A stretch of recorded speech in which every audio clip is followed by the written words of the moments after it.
and active in the membership. One is a crane operator, one is a lasher and a container gang over here at Seagirt Marine Terminal. The waterfront has benefited my family and many other hardworking families for centuries. The current ILA leadership, the union employers, local government, and continued investments toward infrastructure will ensure hardworking union members are enabled to continue to provide for their families and keep the hook moving. Let's keep the hook moving. Move forward. If you work on the waterfront, you know what keeping the hook moving means, so you'll understand greatly. The infrastructure investment will benefit the Port of Baltimore and future generations for many years to come. At this time, I would like to introduce our President of the United States, Joe Biden. Thank you, thank you, thank you. We have an expression, we used to have an expression when I served in the Senate, Senator Van Hollen. When they want to make some statement that was personal, they say, a point of personal privilege. You know, when you're talking about being a waterman working on the water, my family's originally from Baltimore, came in the early 1800s, and the entire Biden family worked in the water, were watermen until probably 1906, 7, or 8. And my father was raised here in Baltimore. They don't say Baltimore, they say Baltimore. And so, you know, although they never worked at the port, they did work in the bay and along here. So, you know, this has been this is one of the oldest ports in the country, continuously running, and one of the best ports in the country. And so, Tony, thanks for that introduction. And Mayor Scott, thanks for the passport into the city. Appreciate it very much. And I want to thank Governor Hogan for being here and members of the delegation. I want to start off with one of my best buddies, and I think one of the most effective people in the United States Senate, Chris Van Hollen. You need something, go to him, man. He knows how to get it done. And also Dutch Ruppersberger and the guy who I knew him when he was a kid. He doesn't remember me. I'm getting so old. Knew his dad, Senator Sarbanes, and Congressman Sarbanes, Congressman Brown, and all this delegation. You got a first-rate delegation. And so I want to thank him for being here today, and thank him for all the help in getting the members of the House and getting the legislation passed. It's a big deal. It's going to make a big difference. The reason I started calling this Build Back Better is we're the only country in the world. We underestimate ourselves. We're sort of down on ourselves the last 10 years or so. We're the only country in the world, as a matter of history, that every crisis we faced, we've come out better on the other side. We not only beat it, not a joke, think about it. We've come out better than we were before we went into the crisis. And the economic and political, as well as health crisis we found with COVID, I was determined when we got elected, we got to build it back better than it was. Because the world's changing so rapidly, man. We got to keep up. We're in competition to determine whether or not we can still remain the most powerful economic force in the world. And today I'm here to talk about one of the most pressing economic concerns of the American people, and it's real. And that is getting prices down, number one. Number two, making sure our stores are fully stocked. And number three, getting a lot of people back to work while tracking and tackling these two above challenges I mentioned. Today's economic report showing unemployment continued to fall, but consumer prices remain too high. Tell us, the American people, in the midst of this economic crisis, the recovery is showing strong results, but not to them. They're still looking out there. Everything from a gallon of gas to a loaf of bread costs more, and it's worrisome, even though wages are going up. We still face challenges, and we have to tackle them. We have to tackle them head on. And on the good side, we're seeing the highest growth rate in decades, the fastest decrease in unemployment at this point ever since 1950. Jobs are up, wages are up, values are up, and savings are up. But we got problems too. Many people remain unsettled about the economy, and we all know why. They see higher prices. They go to the store online and they can't, or they go to the store or go online and they can't find what they always want and when they want it. And we're tracking these issues and trying to figure out how to tackle them head on. My administration, with the help of the folks on my left over here, has a plan to finish the job of getting us back to normal from the pandemic and having a stronger economy than we ever had before. Let me explain the part that the ports play, why they're so critically important. It starts with a piece of good news. Infrastructure Week has finally arrived. How many times you hear over the last 5 years, Infrastructure Week is coming? Yeah, Anyway, but last week we took a monumental step forward as a nation. And we did something long overdue and long talked about in Washington, but almost never actually done. The House of Representatives passed my bipartisan infrastructure bill. Along with other plans that I'm advancing, this bill is going to reduce the cost of goods to consumers, businesses, and get people back to work, helping us build an economy from the bottom up and the middle out, where everybody's better off. You know, I'm tired of this trickle-down economy stuff.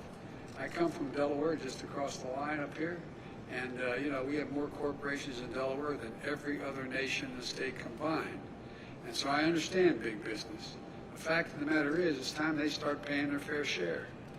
The fact is, you had 55 corporations last year that in fact made $40 billion, didn't pay a single penny in taxes. Nobody's gonna pay more. If you make less than 400 grand, you're not gonna pay anything more in taxes at all, period. Guaranteed, including gasoline tax, not gonna be additional from a federal government standpoint. And so look, this is a once in a generation investment to create good paying jobs, modernize infrastructure, turn the climate crisis into an opportunity. When I talk climate to other world leaders, I say, think one thing. We're dealing with climate, think jobs, good jobs, because that's how you beat the climate crisis. Put us on a path to win the economic competition of the 21st century. We're faced with China and the rest of the world. China's outspending us on research and development. China is outspending how these other countries are as well. And here's what I'm going to do. I'm going to create good paying union jobs, not good job, not $12 an hour, not $15 an hour, $45 an hour and up with good benefits, so you can raise the family on and build the middle class out. And jobs that cannot be outsourced. You can't outsource these jobs. And I'm going to transform our transportation system with the most significant investment in passenger rail in the past 50 years. In roads and bridges, the most significant investment in 70 years. And investments in public transit that we've done over the period. And it's going to modernize our ports with $17 billion in investment. $17 billion in investment. We're going to reduce congestion. We're going to address repair and maintenance backlogs, deploy state-of-the-art technologies, and make our ports cleaner and more efficient. And we're going to do the same with our airports and freight rail. We're going to create jobs replacing lead water pipes that are here in Maryland as well as every other state in the union that are poisoning our kids and others. We're going to make high-speed internet affordable and available to everywhere in America. Those of you who have kids in school, when we've been going this hybrid thing, some in class, some out of class, how many times, if you don't live in an area where you have high-speed internet you can afford, how many times you've driven your kids to the parking lot of McDonald's and sat there going off the McDonald's internet so you could hear? No, I'm not joking. Think of this, United States of America, for God's sake. So folks, we're going to build the first ever national network of electric vehicle charging stations all across the country. IBW is going to put in 500,000 charging stations across the country. And guess what? That's in the Recovery Act. That's in the Build Back Better bill, which is not going to raise taxes 1 single cent. It's totally paid for by making taxes work for people who make over 400 grand and just do their fair share. I'm a capitalist, man. You should be able to be a millionaire or billionaire if you can, but pay your fair share. Pay something along the line. I'm going to get America off the sidelines on manufacturing. Manufacturing of solar panels, wind turbines, batteries to store energy and power the electric vehicles, from school buses to automobiles. We're also going to make historic investments in environmental cleanup and remediation. rebuilding resilience against superstorms and droughts and wildfires and hurricanes. I traveled all over the country this year. You know, there's literally $99 billion in losses because of storms this year. $99 billion. You ever think you'd hear somebody stand up and say the Colorado River is being drained? You ever think you'd see, you'd go out, more wildfires in the West than the entire, and lost, land lost, homes lost, to burn to the ground. I've flown over in Marine One, than the entire state of New Jersey, from the Cape all the way to New York. That's how much we've lost in America. So far.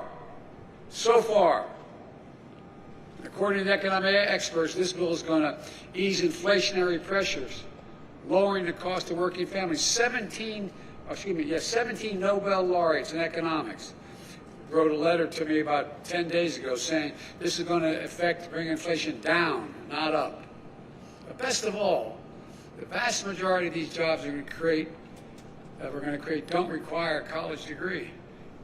Don't require it. This is the ultimate blue-collar blueprint to rebuild America. I'm not waiting to sign a bill to start improving the flow of goods from ships to shelves. Yesterday, I announced a port plan of action. It lays out concrete steps for my administration to take over the next 3 months to invest in our ports and to relieve bottlenecks. This builds on the progress we've already made. Last month, I reached a deal with two of the largest ports in America, the Port of Los Angeles and Long Beach. And I met with you guys, with the longshoremen there, and we worked out a deal between the port owners and the longshoremen to move toward operating those two ports. Okay, 40% of everything in the Pacific comes through those two ports. And they're lined up, ships are lined up, 70-some lined up out as far as you can see. So they all agreed. We're going to go 24 hours a day, 7 days a week. It's already paying off. Last week, the number of container ships in the docks for more than 9 days fell by over 20%. And now we're announcing steps to improve ports in the East Coast, to provide support for the Port of Savannah, the fourth largest container port in the country, to help reduce congestion. With our help, they now have the funds they need to set up 5 new inland port sites in Georgia and North Carolina so goods can get closer to their final destination more quickly. And other ports across the country will have the resources they need to make these kinds of immediate investments as well. The challenge we need to meet here, and my plan is going to help address, has to do with the supply chain. You hear a lot about the supply chains in the news, but frankly, not a lot of people have a clear understanding, whether they have a PhD or they didn't go to school, about how a supply chain works. It says easy to talk about it, but what's the impact on the economy, let alone how to fix it? It's perfectly understandable because supply chains are incredibly complex. As long as goods and materials are getting where they need to go on time, there's usually no need to worry about the supply chains. But when global disruptions hit, like a pandemic, they can hit supply chains particularly hard. COVID-19 has stretched global supply chains like never before. And suddenly, when you go to order a pair of sneakers or a bicycle or Christmas presents for the family, you're met with higher prices and long delays, or they say they just don't have any at all. The reason for that last year has a lot to do with most companies how they make their products today. In simple terms, supply chain is just the journey that a product takes to get to your doorstep. Raw materials, plus labor, assembly, shipping, everything it takes to create the finished product. These supply chains are complex. Even products as simple as a pencil can have to use the wood from Brazil, graphite from India, before it comes together at a factory in the United States to get a pencil. Sounds silly, but that's literally how it happens. So if all of a sudden you got COVID crisis in Brazil, you can't get the product maybe because the plant shuts down. That's what's happening. Products like smartphones often bring together parts from France, Italy, chips from the Netherlands, touch screens from New York State, camera components from Japan, a supply chain that crosses dozens of countries. That's just the nature of the modern economy, the world economy. The global supply chains have helped dramatically bring down price we pay for things we buy. But they also made us much more reliant on what happens in other parts of the world. So if a factory in Malaysia shuts down due to a COVID outbreak, which they have, it causes a ripple effect that can slow down auto manufacturing in Detroit. Why? They can't get the computer chips they need. It's a climate disaster to close the port in China. It can delay shipment of furniture or clothing, reduce worldwide supply, and driving up prices here in America. And the irony is people have more money now because of the first major piece of legislation I passed. You all got checks for $1,400. You got checks for a whole range of things. If you're a mom and you have kids under the age of 7, you're getting $300 a month. And if it's over 7 to 17, you're getting $360 a month, like wealthy people used to do when they get back tax returns. It changed people's lives. But what happens if there's nothing to buy, you got more money, you compete for getting it there, it creates a real problem.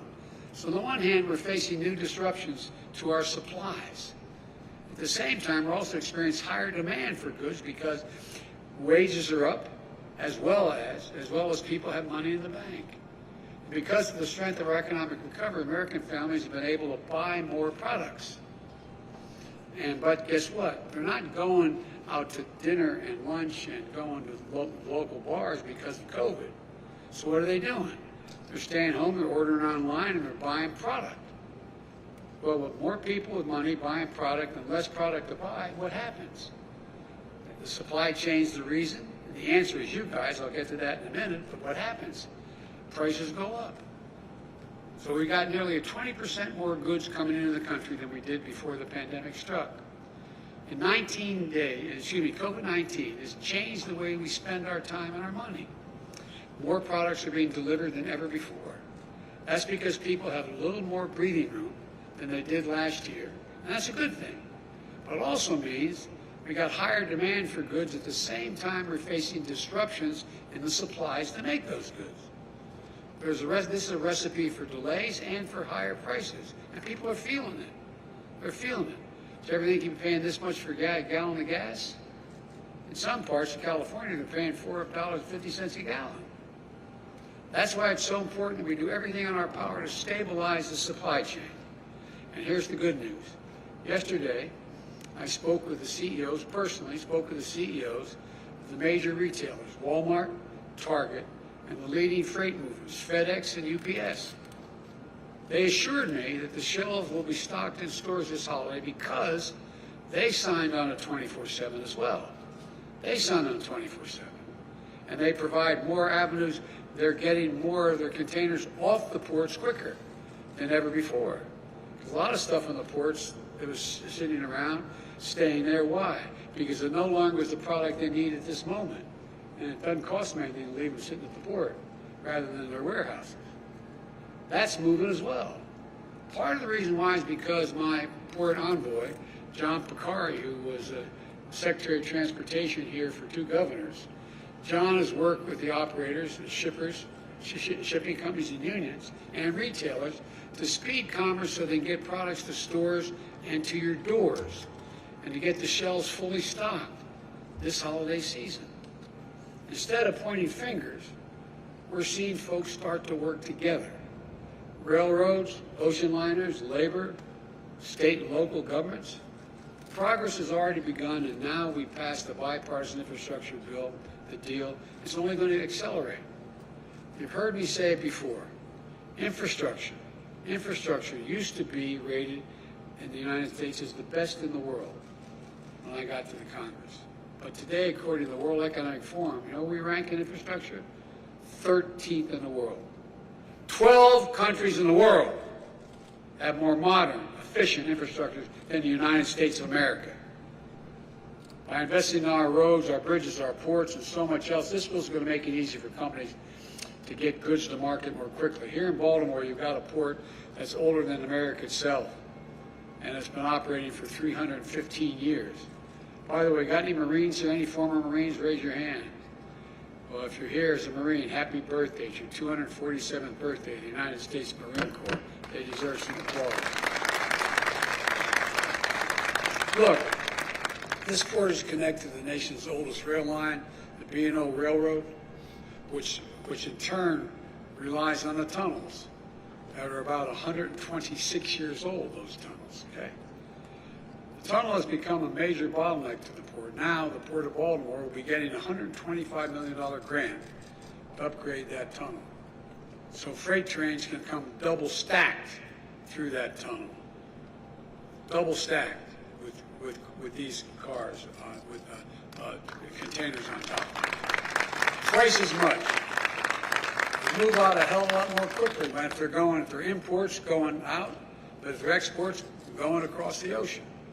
That means in addition to more good jobs being filled, more products on shelves, delivery faster and lower prices, it's about taking a long-term view of our economy to deliver lower cost, more jobs, and ensure our shelves are stocked with product. The longer-term view means building greater resilience to withstand both the shocks and disruptions that we can anticipate as the world continues to change. Pandemics, weather extremes, cyber attacks, whatever else comes our way, and they're all going to come our way. You know it. We need to be ready. We need companies throughout the supply chain to create and support good-paying jobs for people that they can grow in, build skills in, join a union, make a decent living. That's when disruption hits. So when disruption hits, companies can quickly adapt because they're invested in their workers, their skills, their training, and a strong foundation of what I always think unions in my family, I think of dignity and respect. That's what it's about, dignity and respect. Taking a longer-term view also means making Buy American, not just a promise, but an ironclad reality. When I got elected, I said, I get to spend, quote unquote, $600 billion of your money, making everything from aircraft carriers to balloons. But guess what? So much of it has been going out and getting foreign contractors to do it. Well, this administration has been doing, we set a new rules to strengthen our domestic supply chains with new Made in America office within the White House. Never again should our country be left unable to produce critical goods because we don't have access to the materials we need. Never again should we have to rely on one company or one country, particularly when the country doesn't share our values. I've said it before, we're in a competition for the 21st century. Who's going to own it? America still has the most productive workers in the world and the most innovative minds in the world. That's not hyperbole, that's a fact. But other countries are closing in. We risk losing our edge if we don't step up now. This bipartisan infrastructure bill is a major step forward. It represents the biggest investment in ports in American history. And for American families, it means products moving faster and less expensively from factory floor through the supply chain to your home. The bottom line is this.